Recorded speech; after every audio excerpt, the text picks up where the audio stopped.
नमस्कार मित्रांनो, ठरलं तर मग या मालिकेच्या आजच्या भागात आता सायली आहे.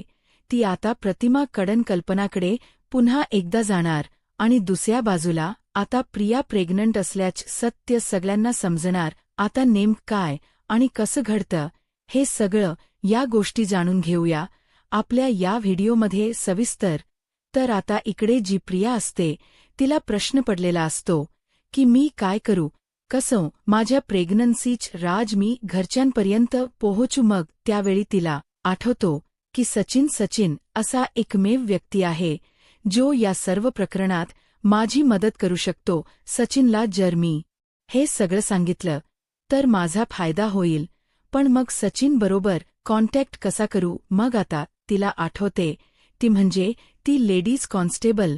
मग लगेच प्रिया त्या कॉन्स्टेबलला हाका मारते, ताई ओ ताई जरा येता का इकडे ताई. त्याबरोबर ती लेडीज कॉन्स्टेबल तिकडे प्रिया जवळ येते आणि विचारते आता काय आहे तुझ. त्यावर प्रिया म्हणते, ताई ऐका, मला ना माझ्या घरी मी गरोदर असल्याची बातमी पोहोचवायची आहे. मी खूप प्रयत्न केले हो, पण माझ्या घरी मला ही बातमी पोहोचवता येतच नाहीये. तुम्ही एक काम कराल का, मला एकच फोन करू द्या, एक फोन. याबरोबर ती म्हणते, अग त्या दिवशीच तुझा नवरा येऊन गेला ना तुझ्या प्रेग्नन्सीची बातमी ऐकून, आणि तो हेही सांगून गेला की तुझं काहीही झालं तरी त्याला काही घेण देणं नाही असं. त्याबरोबर मग आता प्रिया लगेचच म्हणू लागते की ताई अहो कितीही झालं तरी तो नवरा आहे सध्या माझ्याशी भांडलाय, माझ्यावर रागवलाय, आणि म्हणून तू ते सगळं बोलला. त्याचं एवढं कुठे तुम्ही मनावर घेताय. त्याच्या मनावर नका घेऊ. मला माझ्या सासूला सांगायचं माझ्या प्रेग्नन्सबद्दल. हा खरंच एक फोन करू द्या ना मला ताई, प्लीज, मी हात जोडते तुमच या समोर. हो तर विचार करा, माझं मूल तुरुंगात जन्माला आलं तर कसं होईल, कुणाच्याच नशिबी हे असं दुःख नको यायला, म्हणून प्लीज. त्याबरोबर ती म्हणते ठीक आहे, एक फोन कर. आणि मग आता प्रियाला ती फोन देते.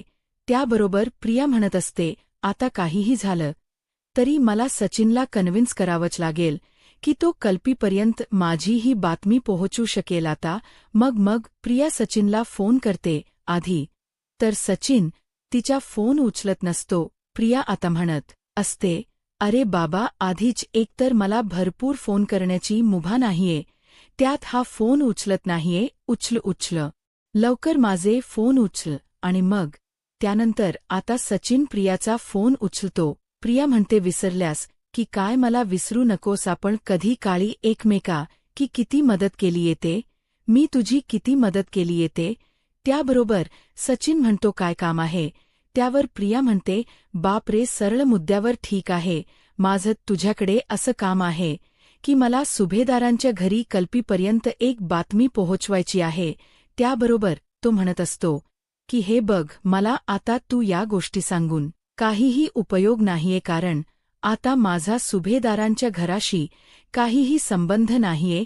माझा आणि मिताचा घटस्फोट झालेला आहे, त्यामुळे आता माझं तिकडे जाण्याचा प्रश्न येतच नाही. तू चुकीच्या व्यक्तीला फोन केला आहेस, फोन ठेव. त्याबरोबर प्रिया म्हणते, ऐक, हे बघ, असं करू नकोस. सचिन, सध्या मला मदत करणारी जर कुठली व्यक्ती मला या भागात दिसत असेल तर ती फक्त आणि फक्त तू एकटा आहेस, म्हणूनच मी तुला फोन केलाय. प्लीज ऐकून घे माझं, मला मदत कर, आणि राहता राहिला प्रश्न तू मला मदत केल्याचा तर त्या बदल्यात मी तुझा एक उत्तम फायदा करून देऊ शकते. त्याबरोबर तो म्हणतो, फायदा? आणि तू काय फायदा करून देणार आहेस तू माझा, तुझ्याकडे काय आहे. त्यावर प्रिया म्हणते, माझ्याकडे खूप काही आहे. त्यावर सचिन म्हणतो, म्हणजे? त्यावर मग प्रिया म्हणते, अरे मूर्खा, असं काय करतोयस, मी आत्ताच सांगितलं ना की मी गरोदर आहे. गुड न्यूज आहे जी तुला कल्पनाला द्यायची आहे. मग जर माझ्या प्रेग्नन्सची बातमी तिला द्यायची आहे तर अर्थात सुभेदारांचा वारस माझ्याजवळ आहे, माझ्या पोटात आहे. त्यामुळे सुभेदारांच्या प्रॉपर्टीज सर्व काही माझ्याच ताब्यात असणार. हे विसरलास का? अर्थात सुभेदारांची सर्व प्रॉपर्टी माझ्या मुलाच्या नावावरती होईल, आणि त्या प्रॉपर्टीतला फुल ना फुलाची पाकळी का होई ना, पण मी नक्की तुला देईनच. आणि त्याशिवाय इकडन बाहेर पडल्यानंतर सुद्धा सुभेदारांच्या घरी गेल्यावर मी त्यांची लाडकी सून होईल, कारण मी गर्भधर आहे. त्यामुळे मग तुला जी जी काही मदत लागणार असेल, मग ती अगदी पैशांची असो किंवा आणखीन कुठलीही असो, ती मी तुला करू शकेन. त्याबरोबर मग इकडे सचिन विचार करतो की या प्रियाबरोबर हातमिळवणी करायला ही हरकत नाहीये. तसंही मला त्या अस्मिताला आता काहीतरी पोडगी द्यावी लागणारच आहे. मग जर मला तिला पोडगी द्यावी लागणार आहे, तर मग आता त्या पोडगीचे पैसे नंतर मला यांच्याकडून वसूल करून घेताना या प्रियाचीच मदत होऊ शकते. मग तो म्हणतो, ठीक आहे, जर माझा फायदा होणार असेल तर मग मी सौदा करायला तयार आहे. चालेल, मी आता कल्पनापर्यंत तू प्रेग्नेंट आहेस ही गोष्ट पोहोचवेन. आणि त्याच्यानंतर मग आता तो थेट फोन ठेवून देतो. आता इकडे तो विचार करतो की पण ही बातमी मी कल्पनापर्यंत पोहोचू कशी. मला जर आईला ही गोष्ट सांगायची असेल तर मी घरी तर आता जाऊ शकत नाही, आणि घरी गेलो तर सर्व प्रॉब्लेम होईल. एक काम करतो, लक्ष ठेवून राहतो सुभेदारांच्या घरावर. जेव्हा अस्मिताची आई घरातून बाहेर पडेल तेव्हाच मी तिला ही गोष्ट सांगेल. हा मग आता सचिन काय करतो? सचिन कल्पनाच्या घरावरती लक्ष ठेवून राहतो. आता कल्पना 2-3 दिवस काही घरात बाहेर पडतच नसते. सचिन विचार करतो, अरे यार, ही कल्पना बाहेर घरातून येते की नाही, हिच बाहेर काही काम लागतं की नाही, अशी कशी घर कोंबडीसारखी घरीच बसून असते. त्यानंतर मग आता सचिन हा रोज पहारा देऊन कंटाळलेला असतो, पण पैसे हवे असतात, त्यामुळे त्याच्याकडे दुसरा काही पर्यायही नसतो. मग आता इकडे असाच सचिन एक दिवशी पहारा देत बसलेला असतानाच सचिन विचार करतो की आता मीच काहीतरी असं करू का की ज्यामुळे या कल्पनाला बाहेर यावंच लागेल नाही. नको नको नको, आता सध्या तरी माझ्यावरती कस्टडी केस सुरू आहे. उगाचच्या उगाच मी कारवाई सुरू असताना काहीतरी आगाऊपणा केला तर तो माझ्या अंगलट येऊ शकतो. त्यापेक्षा शांतपणे वाट बघणं हाच उत्तम पर्याय आहे. मग आता सचिन हा वाट बघत राहतो की कधी अस्मिता घरातनं बाहेर पडेल. पण कल्पना घरातून बाहेर पडेल, पण ती काही बाहेर पडत नसते. दुसऱ्या बाजूला इकडे प्रिया विचार करत असते की आता जवळपास 3 दिवस होऊन गेले. मी या सचिनला माझ्या प्रेग्नन्सीच कल्पीला सांगायला सांगितले, पण अजून मला याचा काहीही रिप्लाय आलेला नाहीये. नक्की माझ्या प्रेग्नन्सीबद्दल याने कल्पीला सांगितलंय की नाही सांगितले नाही. लवकरात लवकर याने सांगितले की नाही हे याला विचारायला हवं. मग प्रिया सचिनला कॉल करते आणि सचिनला ती विचारते, काय रे, मी तुला माझ्या प्रेग्नन्सीबद्दल आईला सांगायला सांगितलं होतं, सांगितलंस की नाही? अजून सचिन म्हणत असतो, मी तर त्या सुभेदारांच्या घरात डायरेक्ट जाऊन त्या कल्पनाला भेटू शकत नाही ना, त्यामुळे मला आता काहीही झालं तरी थांबावंच लागणार आहे. मी थांबलोय त्या कल्पनाला सगळं काही सांगण्यासाठी, कारण जोपर्यंत आता ती कल्पना घरातून बाहेर येत नाही तोपर्यंत मी काहीही सांगू शकत नाही. त्याबरोबर मग आता तो म्हणत असतो, तू काळजी करू नकोस, मी रोज तिच्या घरावर लक्ष ठेवून आहे. मी सांगेन लवकरच, मी त्यांना सगळं काही सांगेन. त्यानंतर मग आता 2-3 दिवसांनी घरातलं वानसामान संपलेलं असतं, जे खरेदी करायचं असतं. पण विमलची तब्येत जरा बरी वाटत नसल्यामुळे कल्पना विमलला म्हणते, विमल, तू आराम कर, तू काही काळजी करू नको, मी घेऊन येते वानसामान. त्यावर विमल म्हणते की नाही, नको ताई, मी जाईन. त्याबरोबर कल्पना म्हणते, अग असू दे, जर सायली असती तर आपल्याला काही टेन्शन घेण्याची गरजच नसती. सायलीने सर्व गोष्टी अगदी व्यवस्थित बरोबर केल्या असत्या, पण आता सायली नाहीये घरी म्हटल्यावर आपल्याला मॅनेज तर करावंच लागेल ना. अस्मिता म्हणते, ममा, अगं तू तरी एकटीने एवढं सगळं सामान कसं घेऊन येशील? मी एक काम करते, मी तुझ्याबरोबर येते. त्याबरोबर कल्पना म्हणते, नाही नको गोलू, जवळच थांब तू, त्याची उठायची वेळ झाली, मी जाते माझी आणि घेऊन येते. तसही सगळी यादी बनवली आहे, सामानाची यादीप्रमाणेच तर सामान आणायच मी येते जाऊन. आणि मग ती मार्केटमध्ये सामान घ्यायला जाते.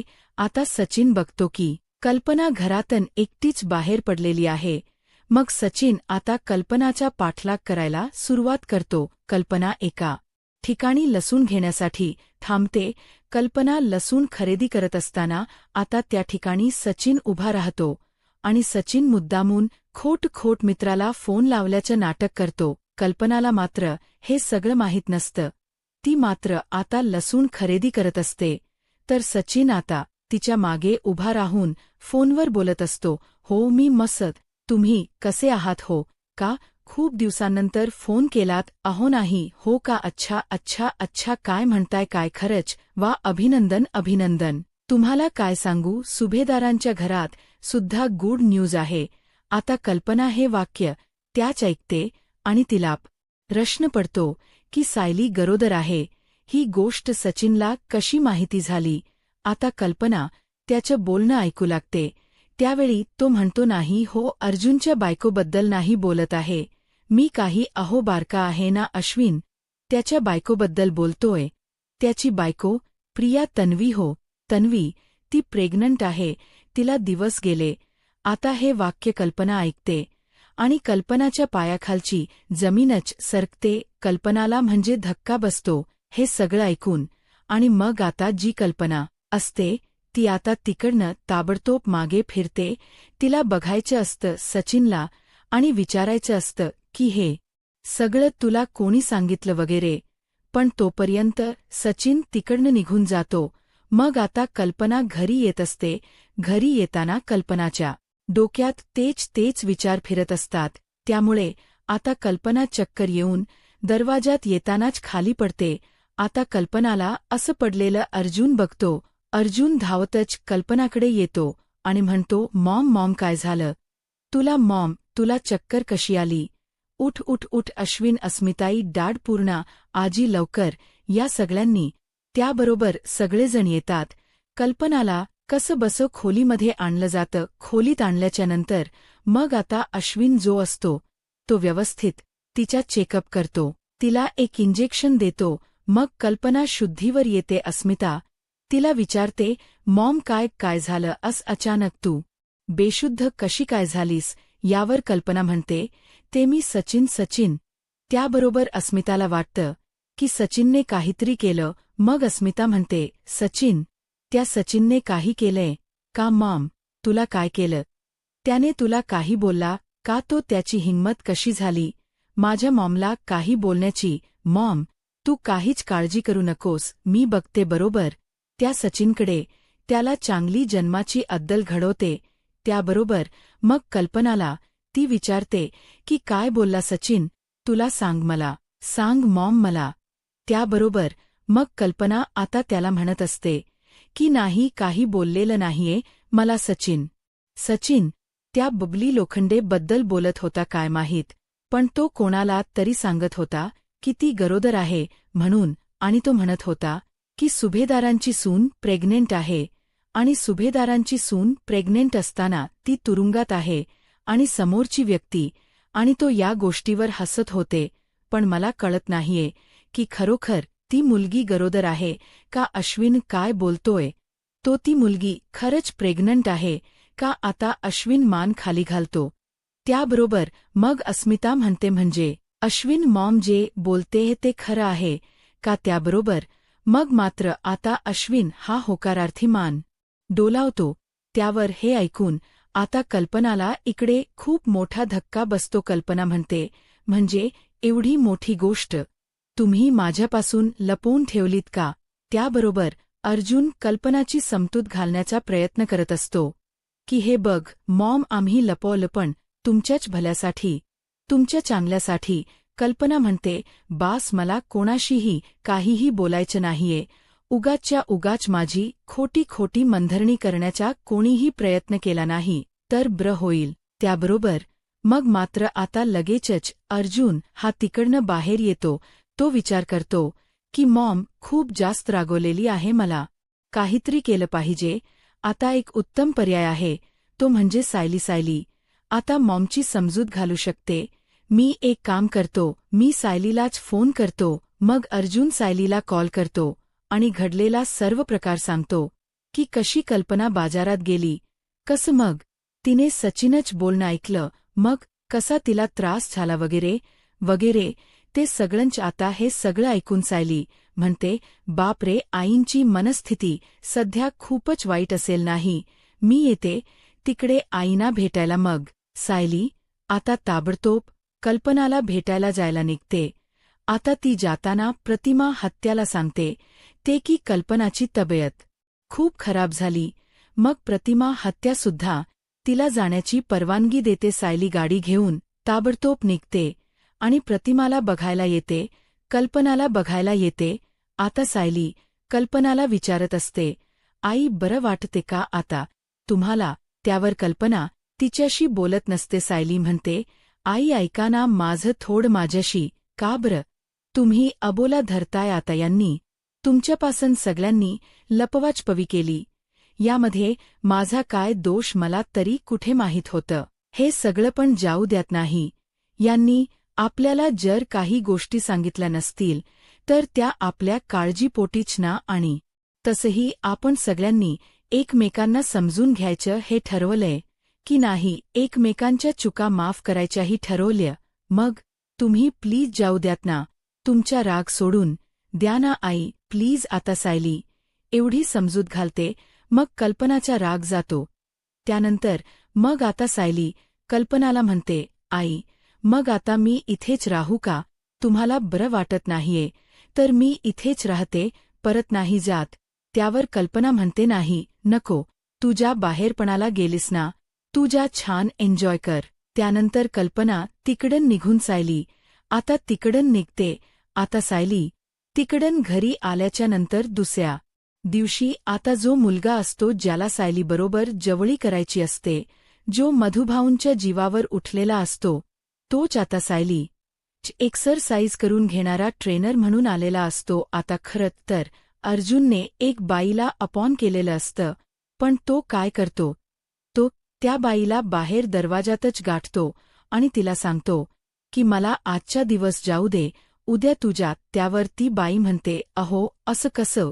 त्या अर्जुन सुभेदार साहेबांनी मला फोन केलाय, तुम्हालाही केलाय का? त्याबरोबर तो म्हणतो की नाही, आज तुझा दिवस आहे, पण तू मला दे, मला सांग तुला एक दिवसाला किती पैसे मिळतील. त्याबरोबर ती तिला किती पैसे मिळतील ते सांगतच असते.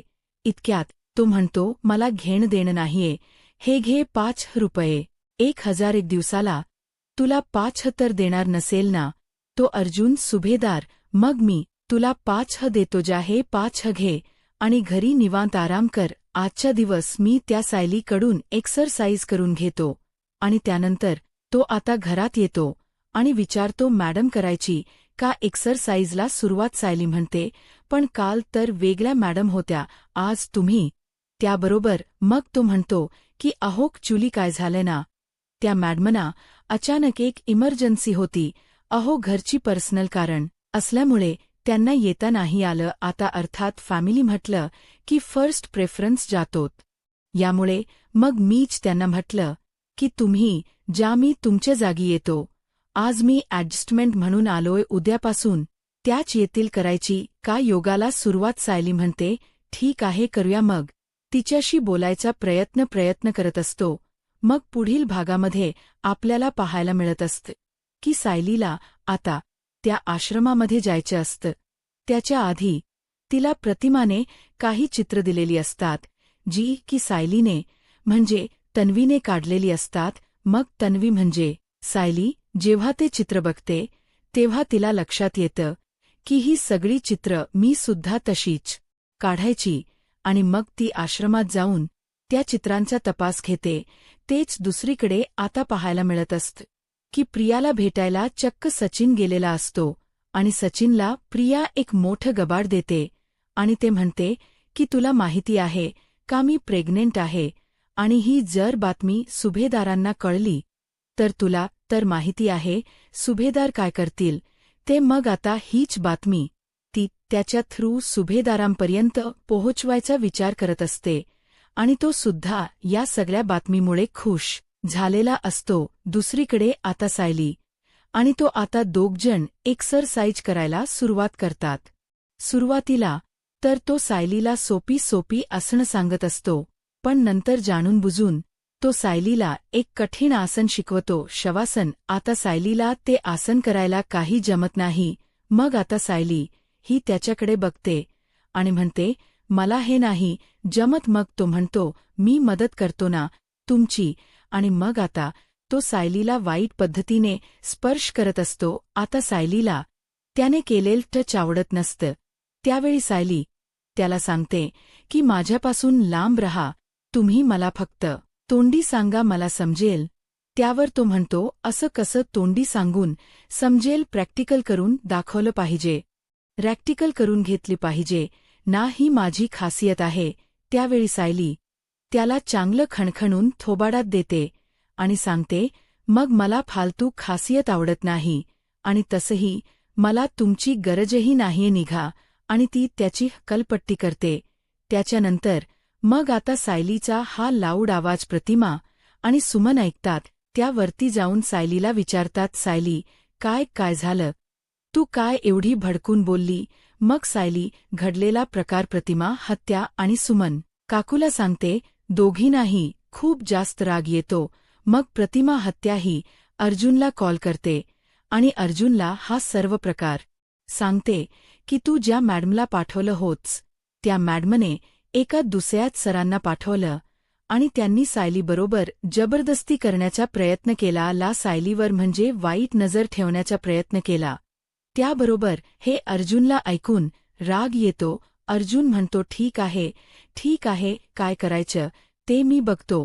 आणि आता ताबडतोब तो लगेचच्या लगेच त्या मॅडमना फोन करतो आणि म्हणत असतो, मॅडम, मी तुम्हाला माझ्या बायकोची जिम ट्रेनर म्हणून जायला सांगितलं होतं, अपोन केलं होतं, पण तुम्ही तिकडे गेला नाही का. त्यावर ती म्हणते, सर सॉरी, पण जरा घरची इमर्जन्सी होती आणि म्हणून मला यावं लागलं. आफ्टर ऑल सगळं काही नंतर फॅमिली ही महत्वाची नाही का. त्याबरोबर अर्जुन म्हणतो, yes of course, family always first priority, family most important. पण म्हणून याचा अर्थ असा होत नाही ना की तुम्ही कोणालाही तुमच्या जागी पाठवाल. म्हणून मी फिमेलच काय अपॉय केली होती, जेणेकरून माझ्या बायकोला ऑफर होऊ नये, माझ्या बायकोला व्यवस्थित सगळं काही जमावं यासाठी.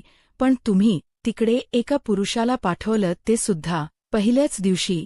मग माझ्या बायकोला कसं जमणार होतं सगळं. एकतर ती हे सगळं काही यांदाच करणार होती, पहिल्यांदा शिकणार होती. मॅडम, हे बघा, जर तुम्हाला जमत नसेल आमच्या घरी यायला तर काही हरकत नाहीये, मी दुसरं कोणीतरी माणूस बघतो, पण प्लीज आता पुन्हा असं होणार नाही याची काळजी घ्या. तुम्ही आज हे जे काही केले ते मला अजिबात आवडलेलं नाहीये. खरं तर मी तुमची कंप्लेंटही करू शकतो, पण उगाचच्या उगाच मला हा विषय वाढवायचा नाहीये आणि इश्यूही करायचा नाहीये, म्हणून एवढ्यावर सोडतोय. त्यावरती सॉरी सर, पुन्हा असं नाही होणार, आम्ही काळजी घेऊ असं सांगते. त्याबरोबर मग अर्जुन लगेचच म्हणतो, is it good for you. यानंतर मग अर्जुन फोन कट करतो. आता पुढे काय होईल हे पाहायला आत्ताच माझा महाराष्ट्र या यूट्यूब चॅनलला सबस्क्राईब करा. धन्यवाद.